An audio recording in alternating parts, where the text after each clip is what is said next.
আসসালামু আলাইকুম রহমতুল্লাহি ওয়া বারাকাতুহু। কাছে দূরে দেশে বিদেশে যে যেখান থেকে আমাদেরকে দেখছেন তাদের সবাইকে এসএফ টিভির পক্ষ থেকে আন্তরিক শুভেচ্ছা এবং মোবারকবাদ।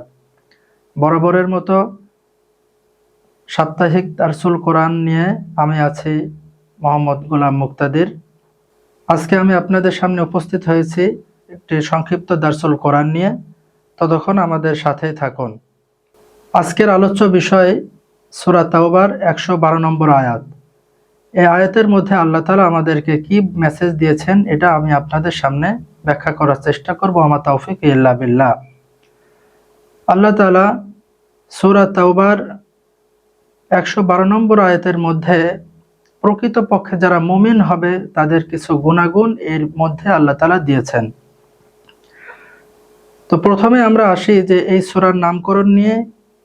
কোরআনুল কারীমের এটা এমন একটি সূরা যে এটা একমাত্র সূরা যে সূরার শুরুতে বিসমিল্লাহ নাই, এবং এই সূরার অর্থ হচ্ছে ফিরে আসা, তওবা করা, অনুতপ্ত হওয়া। এবং এই সূরাটির আরো একটি নাম রয়েছে, সেটা হচ্ছে বারাআত, অর্থাৎ মুক্তি লাভ। তো এই সূরার এই ১১২ নম্বর আয়াতের মধ্যে আল্লাহ তাআলা বলছেন যে আত্তাইবুন, যারা প্রকৃতপক্ষে মুমিন হবে তাদের অনেকগুলো গুণাগুণের কথা বলা হয়েছে। তবে এই আয়াতে শুরু করা হয়েছে যে তারা তাওবাকারী হবে। তো তাওবার ব্যাপারে কোরআনুল কারীমের অসংখ্য জায়গায় আল্লাহ তাআলা বলেছেন, এবং বিভিন্ন জায়গায় এই তওবার ব্যাপারে আল্লাহ তাআলা মানুষদেরকে আহ্বান করেছেন। যেমন সূরা নূরের ৩১ নম্বর আয়াতের মধ্যে আল্লাহ তাআলা বলছেন যে ওয়াতুবু ইলাল্লাহি জামিআন আইয়ুহাল মুমিনুন লাআল্লাকুম তুফলিহুন, হে মানুষেরা তোমরা আমি আল্লাহ তাআলার কাছে তওবা করো এবং তোমরা আমার পথে ফিরে আসো যেন তোমরা সফল হতে পারো। আবার সূরা হুদের ৩ নম্বর আয়াতের মধ্যে আল্লাহ তাআলা বলছেন যে ওয়া আনিস্তাগফিরু রাব্বাকুম সুম্মা তুবু ইলাই, যে তোমরা আমার কাছে ইস্তেগফার করো, তওবা করো, আমার পথে ফিরে আসো। আবার সূরা তাহরিমের ৮ নম্বর আয়াতে এই তওবার ব্যাপারে আল্লাহ তাআলা বলছেন ঈমানদারদেরকে ডেকে যে ইয়া আইয়ুহাল্লাযীনা আমানু তুবু ইলাল্লাহি তাওবাতান নাসুহা, যে হে ঈমানদারেরা তোমরা আমি আল্লাহ তাআলার কাছে তওবা করো, বিশুদ্ধ তওবা। শুধু তাই নয়, এই তওবার ব্যাপারে আল্লাহ রাসূল সাল্লাল্লাহু আলাইহি ওয়াসাল্লাম অসংখ্য হাদিসের মধ্যে বলেছেন। এবং এই তওবার এত গুরুত্ব যে কোনো বান্দা যদি মৃত্যুর আগ পর্যন্ত যদি তওবা করতে পারে তো তার তওবা আল্লাহ তাআলা কবুল করবেন। আল্লাহ রাসূল হাদিসের মধ্যে বলেছেন ইন্নাল্লাহা আযজা ওয়া জাল্লা ইয়াকবালু তাওবাতাল আবদি মা লাম ইউগারগির, যে নিশ্চয় আল্লাহ তাআলা বান্দার তওবা ততক্ষণ পর্যন্ত কবুল করবেন যতক্ষণ না তার প্রাণ কণ্ঠাগত হয়। অর্থাৎ মৃত্যুর যে একটা কষ্ট এটা শুরু হওয়ার আগ পর্যন্ত সে যদি তওবা করতে পারে তাহলে তার জীবনের সমস্ত গুনাহগুলো আল্লাহ তাআলা ক্ষমা করে দেবেন। শুধু তাই নয়, আল্লাহ তাআলা এই তওবার দরজা কিয়ামত পর্যন্ত খোলা রেখেছেন।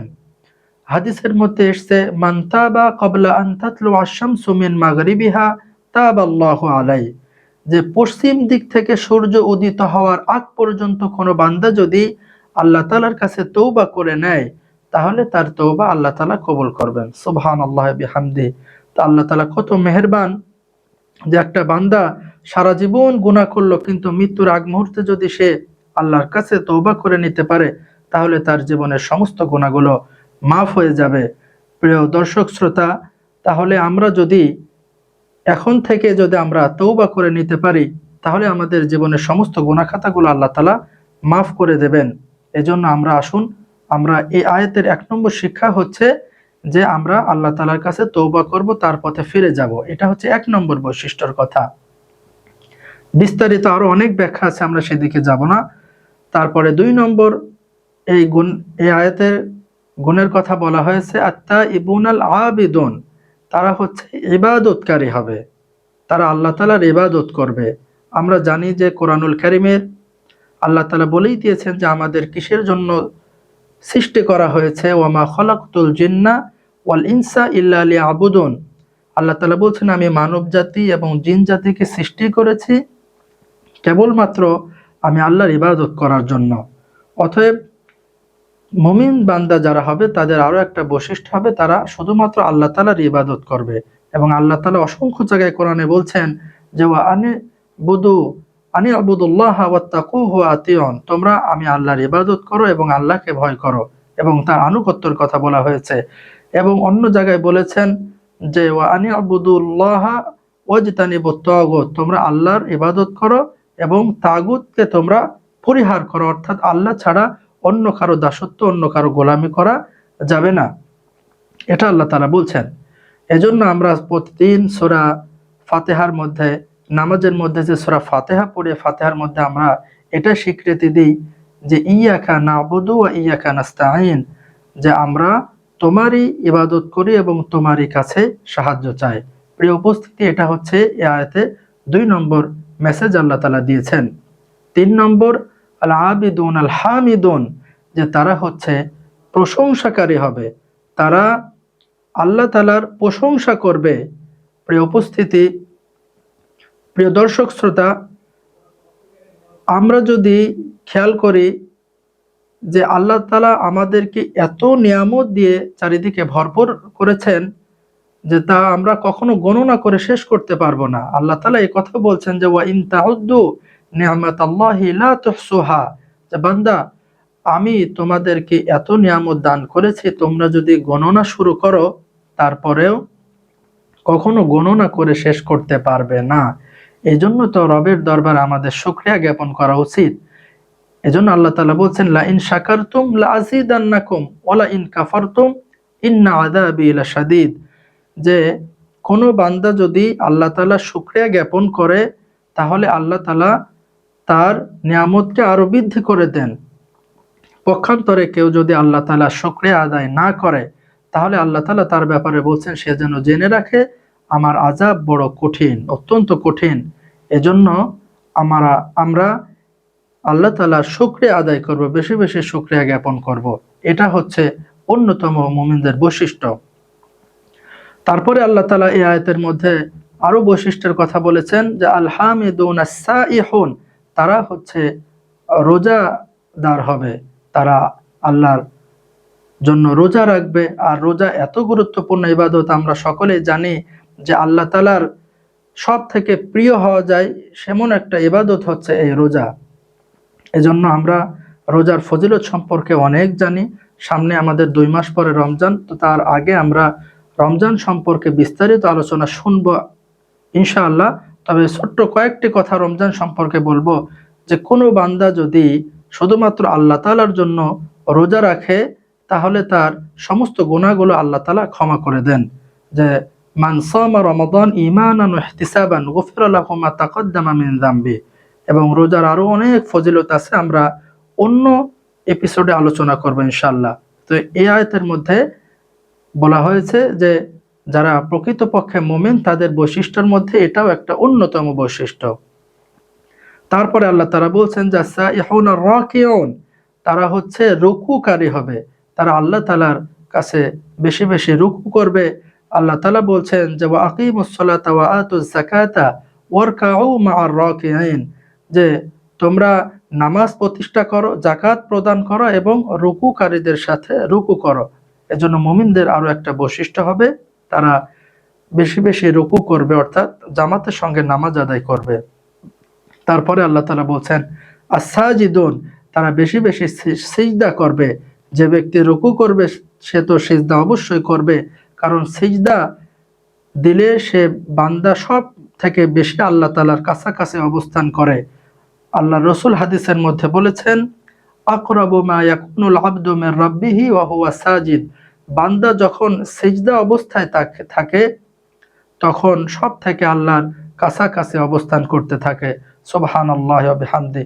আল্লাহ তাআলা কোরআনুল কারীমের মধ্যেও বলেছেন যে ওয়াসজুদ ওয়াক্তারিব, তোমরা সিজদা দাও আর আল্লাহ তাআলার নিকটবর্তী হয়ে যাও। এজন্য আল্লাহ তাআলা আমাদের সবাইকে বেশি বেশি সিজদা দান করার তৌফিক দান করুন। তো এটা হচ্ছে মুমিনদের আরো একটা অন্যতম বৈশিষ্ট্য আস-সাজিদুন। এরপরে আল্লাহ তাআলা বলছেন যে মুমিন বান্দাদের আরো বৈশিষ্ট্য হবে আল আমিরুনা বিল মারুফ, যে তারা সৎ কাজের আদেশ দান করবে। কারো সামনে যদি কোনো খারাপ কাজ হতে থাকে তাহলে সেটাকে তারা প্রতিহত করে তারা মানুষদেরকে সৎ কাজের আদেশ দান করবে। কোরআনুল কারিমে অন্য জায়গায় আল্লাহ তাআলা বলছেন যে ওয়া তাআওয়ানু আলাল বিররি ওয়াত তাকওয়া, যে তারা একে অপরকে ভালো কাজের পরামর্শ দেবে, ভালো কাজের আদেশ দেবে। এটা হচ্ছে আল্লাহ তাআলার আদেশ। এজন্য মুমিন বান্দাদের আরো একটা বৈশিষ্ট্য হচ্ছে তারা মানুষদেরকে সৎ কাজের আদেশ দিবে। তারপরের বৈশিষ্ট্যের কথা আল্লাহ তাআলা বলছেন যে ওয়ান্নাহুনা আনিল মুনকার, সৎ কাজের আদেশ দেওয়ার পাশাপাশি মানুষদেরকে অসৎ কাজ থেকে বাধা প্রদান করবে। এটা খুবই গুরুত্বপূর্ণ। আমরা অনেক সময় দেখি যে আমরা সৎ কাজের কথা বললেও অসৎ কাজ থেকে মানুষদেরকে বাধা প্রদান করতে দেখি না। এজন্য আল্লাহ রসুল হাদিসের মধ্যে বলছেন যে আলা কুল্লুকুম রাইন ওয়া কুল্লুকুম মাসউলুন আন রাইয়াতিহি, যে সাবধান, তোমরা প্রত্যেকে এক একজন দায়িত্বশীল, আর তার দায়িত্ব সম্পর্কে কিয়ামতের মাঠে আল্লাহ তাআলা জিজ্ঞাসা করবেন। এখন যদি আমরা মানুষদেরকে অসৎ কাজ থেকে যদি নিষেধ না রাখি, তাহলে কিয়ামতের ময়দানে আমরা কিন্তু এই প্রশ্নের সম্মুখীন হব। এই জন্য মুমিন বান্দাদের আরো একটা বৈশিষ্ট্য হলো তারা মানুষদেরকে অসৎ কাজ থেকে বাধা প্রদান করবে। আল্লাহ রাসূলের আরো হাদিস আছে যে মান রাআ মিনকুম মুনকারান ফালিয়ুগাইয়িরহু বিয়াদিহি ফাইল্লাম ইস্তাতি' ফাবিলিসানি ফাইল্লাম ইস্তাতি' ফাবিকলবি ওয়া যালিকা আযআফুল ঈমান, যে যদি কোনো বান্দা দেখে যে তার সামনে খারাপ কাজ হচ্ছে, তাহলে তার প্রথম কাজ হচ্ছে সে হাত দিয়ে বাধা দেবে। তার যদি এই সামর্থ্য না থাকে, তাহলে সে জিহ্বা দিয়ে বাধা দেবে, অর্থাৎ সে মুখ দিয়ে বাধা দেবে। এবং এই ক্ষমতাও যদি তার না থাকে, তাহলে সে অন্তরে তার প্রতি ঘৃণা বিদ্বেষ পোষণ করবে। আর এটা হচ্ছে সর্বনিম্ন স্তরের ঈমান। প্রিয় দর্শক শ্রোতা, তার মানে আমরা বুঝতে পারলাম, আমরা যদি ক্ষমতাবান হই, তাহলে আমাদের সামনে যদি অসৎ কাজ হতে থাকে, তাহলে আমাদের প্রথম দায়িত্ব সেই ক্ষমতা ব্যবহার করে অসৎ কাজ থেকে বাধা প্রদান করা। আমাদের এটাও যদি না থাকে, তাহলে আমরা মুখ দিয়ে বাধা প্রদান করব। সেই ক্ষমতাও যদি না থাকে, অন্তরে ঘৃণা বিদ্বেষ পোষণ করব। আর এটা সর্বনিম্ন স্তরের ঈমান। আর এটাও যদি আমরা না করি, তাহলে এই হাদিসের আলোকে বোঝা যাচ্ছে যে আমাদের কোনো ঈমানই নাই। এই জন্য আমরা সকলেই খারাপ কাজকে আমরা বাধা দেওয়ার চেষ্টা করব। এটা হচ্ছে এই আয়াতের এই শব্দের শিক্ষা। এরপরে আল্লাহ তাআলা বলছেন যে ওয়ান্নাহুনা আনিল মুনকার ওয়াল হাফিজুনা লিহুদুদিল্লাহ, এবং আল্লাহ তাআলা যে বিধিবিধান আমাদেরকে দিয়েছেন, এটা হচ্ছে সংরক্ষণ করা। এই গুণাগুণগুলো যার মধ্যে থাকবে, তাদের ব্যাপারে আল্লাহ তাআলা বলছেন যে ওয়াবাশশিরিল মুমিনিন, এই সমস্ত মুমিনদেরকে তোমরা সুসংবাদ দিয়ে দাও। কিসের সুসংবাদ? এই আয়াতের আগের আয়াতের একটা কথা আছে যে ইন্নাল্লাহা আশতারা মিনাল মুমিনিনা আনফুসাহুম ওয়া আমওয়ালাহুম বিআন্না লাহুমুল জান্নাহ, যে নিশ্চয় আল্লাহ তাআলা মুমিনদের জান মাল ক্রয় করে নিয়েছেন জান্নাতের বিনিময়ে। তো কোন মুমিনদের থেকে ক্রয় করেছেন? যে গুণাগুণগুলো আমি বলেছি 112 নম্বর আয়াতে সূরা তাওবার, এই গুণাগুণগুলো যাদের মধ্যে থাকবে, তাদের থেকে আল্লাহ তাআলা তাদের জানমাল ক্রয় করে নিয়েছেন। আর তাদের জন্য আল্লাহ তাআলা এই শেষে এসে সুসংবাদ দিয়েছেন। প্রিয় দর্শক শ্রোতা, আজকের আমরা এই দারসুল কোরআনের অনুষ্ঠান থেকে এটাই শিক্ষা নেব যে এই গুণাগুণগুলো যদি আমরা অর্জন করতে পারি, তাহলে আল্লাহ তাআলা আমাদেরকে সুসংবাদ পাঠিয়েছেন। আমাদের জানমাল আমরা যদি আল্লাহর রাস্তায় দিয়ে দিতে পারি, তাহলে জান্নাত আল্লাহ তাআলা আমাদেরকে দান করবেন।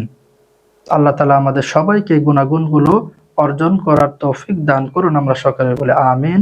আসসালামু আলাইকুম ওয়া রাহমাতুল্লাহি ওয়া বারাকাতুহু।